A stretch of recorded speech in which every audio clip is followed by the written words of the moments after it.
নাহা আন ইয়াতরুকার রাজুলু আহলাহু লাইলা আও ইয়ালতামিসা আসারাতিহুম। আল্লাহর রাসূল সাল্লাল্লাহু আলাইহি সাল্লাম কোনো ব্যক্তিকে তার পরিবার পরিজনদের নিকট রাতে গমন করতে, রাতে যেতে নিষেধ করেছেন। কেননা অর্থাৎ রাতে তাদের কাছে সফর অথবা অন্য কোথাও থেকে আসতে তিনি নিষেধ করছেন। এর ফলে আপনি যে আসতেছেন আপনার পরিবার তো জানে না, তারা তো আপনার ব্যাপারে উদাসীন। তো এখানে দুটো জিনিস হতে পারে, তারা হয়তো চিন্তা করতে পারে আপনি তাদের দোষ ত্রুটি খুঁজতেছেন, হ্যাঁ, যে তাদের মন্দ দিকগুলো খুঁজতেছেন।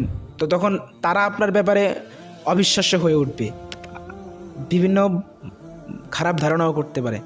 তো এজন্য আপনি আসলেও পূর্বে তাদেরকে জানাবেন, এটা হচ্ছে উচিত এবং ইসলামী শিষ্টাচারের অন্যতম একটি আদব। আল্লাহ রসুলের এবং ইসলামের এই আদবের উপর আমাদের সকলকে আল্লাহ সুবহানাহু ওয়া তাআলা আমল করার তৌফিক দান করুন, আমিন।